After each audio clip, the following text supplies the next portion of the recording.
Is it possible that the thing that most divides our loyalties and passion is what can inspire us all to work together? For centuries, sports has played a major role in defining the civic identity of America. Today, they hold the power and the ability to transform lives. We're not looking for big league players, we're looking for big league people. Ask the city of Los Angeles, who invested their profits from the 1984 Olympic Games in youth sports programs in the inner cities. Two sisters from Compton picked up a tennis racket. The rest is history. Sports allow an inspirational moment. Oh, wow, what a moment. To ignite a battle to find a cure. We have raised a little over $3 million. They provide life lessons and hope, and the benefits of working together for the greater good. Most of all, sports are one of the few remaining methods we have to reach at-risk youth for positive social change. That is the power of sports.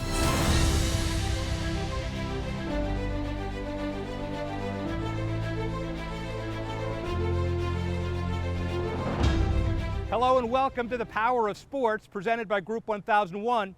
I'm your host, Rick Horrow.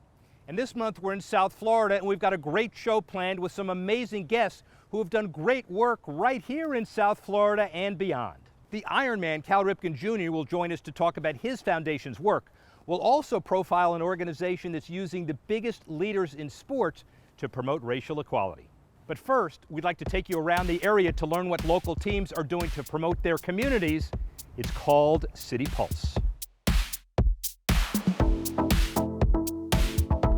Heat Academy is an after-school program that operates in 3 inner-city schools down here in Miami. Essentially what we do is an after-school program for 2 hours every single day, Monday through Friday. We work with children in 3rd, 4th, and 5th grades on reading, writing, science, and math. Basically, we retain teachers from the school day and retain them for the additional 2 hours from September all the way through to May. The beautiful thing about it is that we target some of the lowest performing students at each of these schools. And by the end of the school year, what we've noticed via the data is that some of these students that were underperformers before are now performing at level or above their peers. Over the course of these 19 years of Heat Academy, we've invested in excess of $6 million into 2,000 students that have gone through Heat Academy. We monitor them through middle school. When they get to high school, these students are now reintroduced to the Heat family, and they actually come out to the arena once a month. We work with them on life skills and business skills. At the end of those 4 years, they get a chance to apply to one of 15 Carnival scholarships. These are 4-year scholarships that pay for all their education.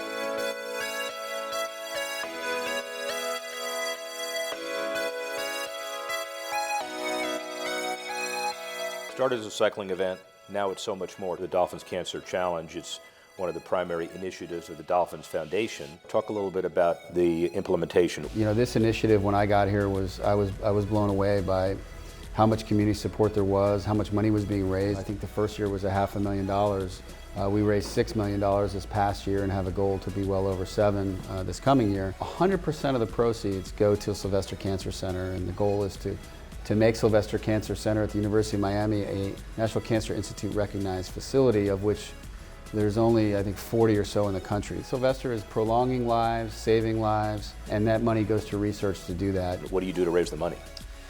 Well, so we have fundraising participants, whether they're cycling, whether they're doing a 5K, whether they're just volunteering, whether we now have a concert. We end the event with a concert. We have 5 rides from over 100 miles to the shortest ride is 13. It's not a race. Anybody can get out there on their bike and just ride 13 miles. It's really about raising money to fight cancer. The sponsorship covers the costs of the event and the things that we do, and 100% of those funds that are raised by people in the community go to Sylvester. So the Ayudan program is the Marlins Front Office Community Service Program. So we have 16 teams. Each of the teams are led by a different executive. And then the team members consist of our employees across all departments. It's an opportunity for us to really make a difference for those that give so much to us. Veterans is a space that's really important to us. We always have a team that go out every week over to Fisher House to prepare a meal for veterans families who have loved ones staying in the VA. We work specifically on literacy. We have blue shirts in schools reading with kids that have been identified by their administration as just needing a little bit extra help and a little bit more one-on-one time. So we work with kids on a weekly basis. The Friday before Thanksgiving, we host our annual Thanksgiving distribution right here on the West Plaza for the neighbors right around the ballpark. We give away over 1,000 turkeys in the fixings, and we just kind of line everybody up here and really make a positive impact. Definitely become kind of a culture of the organization, and it's a really humbling experience to see, you know, the heart and soul of your colleagues. The Community Champions Program, $5 million over the next 5 years, $25,000 check. Talk about that. We worked with Broward County. We have a strong relationship with the Broward County Commissioners, and we had restructured our lease when the ownership first bought the team. And Vinny really appreciated how much the county believed in him and was investing in the arena. So he pledged $5 million, so it's about $1 million per year. We do $25,000 per game. If you come to one of our games, we do a great check presentation. And we have a great vetting process to make sure the right nonprofits and folks that are really giving back are involved. And once we donate the money, we actually get out and be hands-on. We encourage our employees to go out and volunteer and help out. For example, we just worked with a local Boys and Girls Club and went and helped redo their whole facility, help paint their buildings, redo their basketball courts, help out whole operation there. So the money aspect is huge, but we also like to get out and do some physical work ourselves. That's the South Florida City Pulse. When we come back on Power of Sports, you won't want to miss this. Hall of Famer Cal Ripken Jr.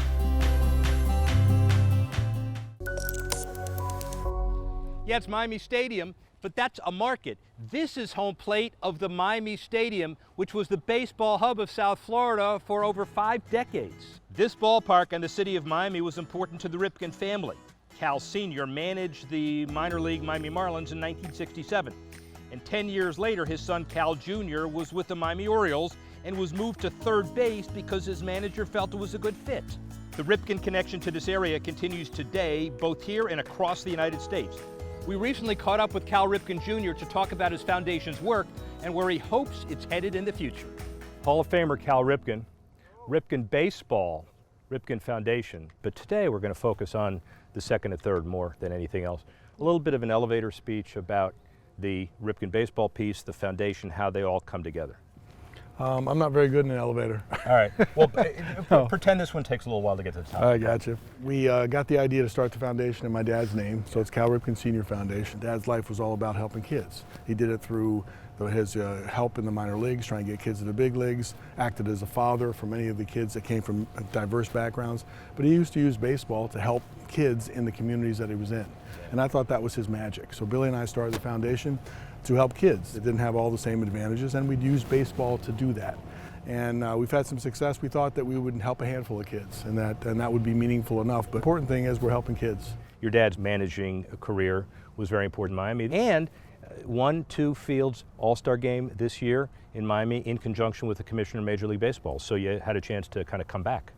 Well, I mean, anytime that we were in, it was a minor league city at the time, we were playing minor league baseball, you always had a real reach into the community. Minor league baseball, by its nature, is kind of a community gathering place.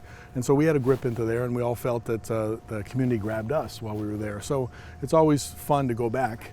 And in this case, many, many, many years later, Major League Baseball, at the site of the All-Star Games, are trying to energize the local youth game and get ballparks finished. And that fits in right exactly what we're doing. But all the players that came back, it provided a really nice backdrop, and the field turned out really great.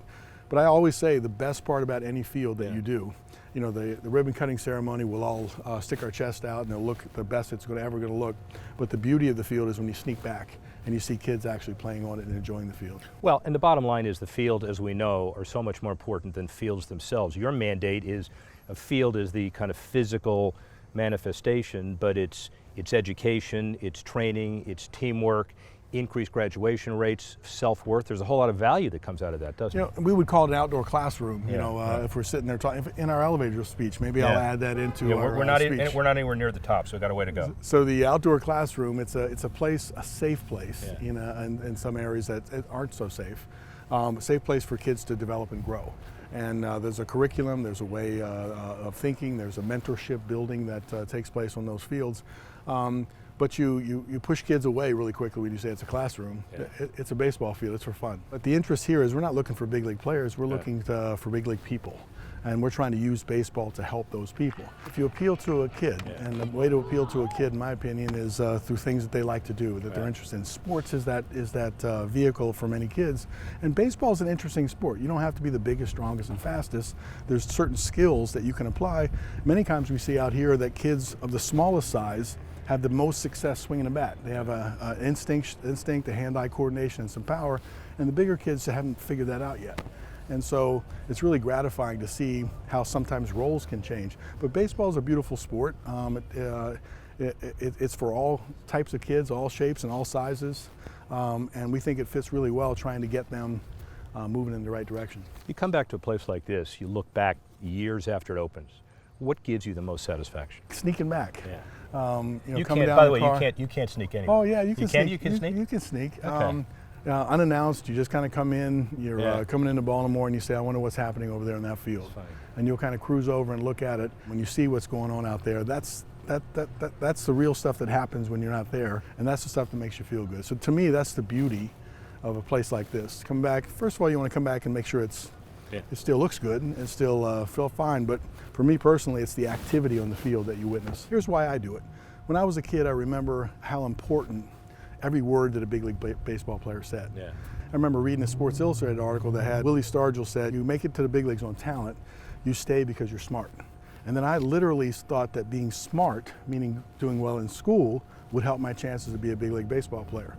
And so it made me focus and concentrate on my schoolwork. And so you never know what impact you're going to have on a kid, but I know that it's there. And to me, I just wanted to make sure that any impact that I had would have been positive. What does Cal Ripken do 5 years from now? Where are you?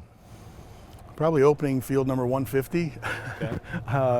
I don't know. I mean, I just turned 57, so you're at a stage in your life where you're looking at slowing down a bit. You're not slowing down. But this gives you a lot of, and maybe you look back on as maybe you're not looked at as a baseball player. Maybe you stand for something else. Yeah. And so the second part of your life is about helping kids, and I'd be happy to be remembered that way. Cal Ripken, it is an honor. Thank you very much for debuting a show with us, and look forward to working with you. My pleasure.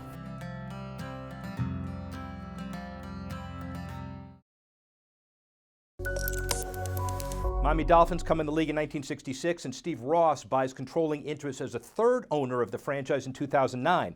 Ross grew up in Detroit, where he witnessed firsthand the negative impacts racism can have on a community. 2 years ago, Ross created RISE, an organization that uses the power of sports to unify race relations and drive social change. Some of the biggest names in sports are part of RISE's nationwide efforts, but it's also had a profound impact right here in South Florida.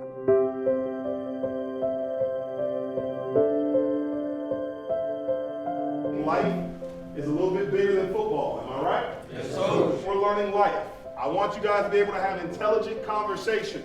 You will eventually be in a conversation where someone's going to ask you your thoughts, feelings, and opinions on certain things that are more important than just who's supposed to catch the ball on second down. 20 miles north of Miami, the football team at Hollywood Hills High School gathers before practice for their weekly RISE leadership session. I need you to keep learning, I need you to keep working on things, because just because you know how to deal with it doesn't mean the rest of the world does.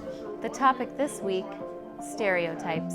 Stereotype threat is the extra pressure one may feel when trying to perform a task someone like them is believed to not be good at. Every player has an identity trait taped on their back and spends 15 minutes being stereotyped by their teammates based on that trait. It's one of dozens of programs nationwide facilitated by RISE. Sports is really the common denominator in the world today. It always has been. And if there's any place where there's equality, it's really in sports. But no one has ever used the fact that sports can create change for the positive. The thought was with RISE, by bringing everybody together, with my relationships, get all the commissioners of every single sport in this country, and then get the heads of every sports department of every network on my board, and working together, that could really do something to deal with what I thought is probably one of the biggest issues in America today, if not the biggest issue, even though it's not discussed that often. We're a collaboration of every league in the country, and we're at our heart an education organization that seeks to use the unifying power of sports to improve race relations and champion equality around the country. We have 3 levels of programming: education with student athletes, advocacy with professional athletes, and then we engage fans in our work as well. And so you see all 3 levels here in Miami. We see student athletes from local high schools getting involved and learning about how they can use their role as athletes in their schools to champion equality, stand up to bullying, things like that. We work with the professional athletes like Michael Thomas and Kenny Stills here. We've hosted town halls, ride-alongs, tailgates before every home game to bring together law enforcement, military, and kids to build relationships and trust. It's a whole new paradigm today in sports. I think players are now picking up on that and seeing what they can do and how they can be involved, and seeing that there is a role for them in their leadership position. We want student athletes, collegiate athletes to recognize their power to be leaders in their communities, to push for bringing people together and creating a better world. So our long-term goal is to be in every college and working in every state throughout the country, and we hope that we can educate and empower anyone involved in sports or a fan of sports to recognize that we all come together on game day. Let's take that unifying power and apply it elsewhere in our world. The stereotype is white people shouldn't be better than black people in sport. That's where stereotype threat creeps in. That's where that pressure comes in. Now as a corner, as a safety, I now feel extra pressure because of who's lined up in front of me. Yeah. Individually, I want to push myself and I want to say I want to be the best. That's okay. Where stereotype threat comes into that is I have to be because I'm black and they're not. That's where we're talking about race. That's when we're starting to creep into, again, stereotypes that I'm supposed to be better just because I'm black and they're not. You understand what I mean? Sure. It's easy to label. It's very easy. And I think you guys have learned, I hope, in this lesson, some strategies and how to deal with certain things. How to make sure when you speak, you're speaking correctly to people and not labeling. Some amazing efforts and initiatives in the first couple of years of RISE. It'll be very interesting to watch their work using the power of sports in years to come. When we come back, we'll check back in with Fields and Futures and hear about another story about their impact in Oklahoma City. Welcome to Power Sports. I'm Dan Towers, CEO of Group 1001. Along with our Delaware Life team, we're excited to help share stories of people and organizations who are using sports to connect communities and create opportunities for kids to join teams and benefit from the life lessons learned on the field, court, and track. The power of sports to transform lives is real. I see it all across our great country. Thanks to all who give so much for so many. South Florida has had its expansion Marlins since the early 90s, but this is Marlins Park, where new owner Derek Jeter is in charge of turning this facility into a field of dreams for South Florida baseball fans. And speaking of fields and dreams, let's turn our focus back to Fields and Futures, a nonprofit in Oklahoma City committed to rebuilding 42 inner-city athletic fields for Oklahoma's largest school district, believing every child deserves the opportunity to experience the power of sports for themselves. And it starts with a safe place to play, a field to call home.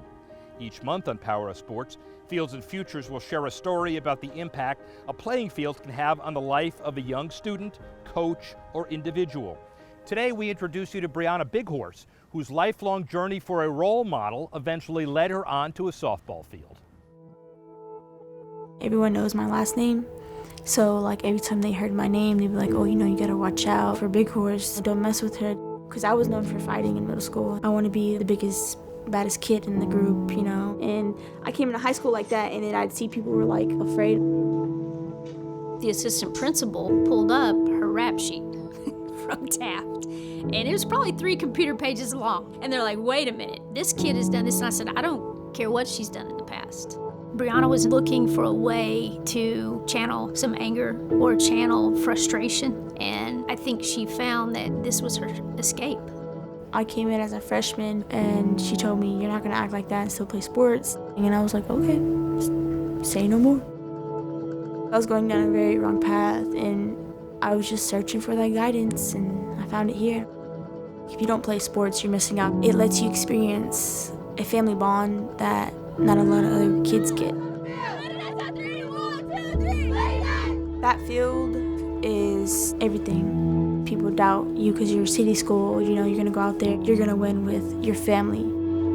We have a very young team. They're coming in and I want to show them how it's done here. They come to me for advice. I tell the younger classmen like, hey, I've already been down that road, you know, it's not good. I'm telling you from my experience. Something so simple can make a big difference. She's gone from one extreme to the other. She had a rap sheet 3 pages long to a kid that has a 3.9 GPA. She's part of student council. She actually has helped mentor freshmen, and she just won homecoming queen. Sports, I have seen it change many lives. As a coach, it changes your life too. Not because this is sport, because of the kid. Thank you, Brianna, for sharing your story. And thank you, Coach George, for doing all you can do to bring hope and inspiration to others. We wrap up the show right after this break.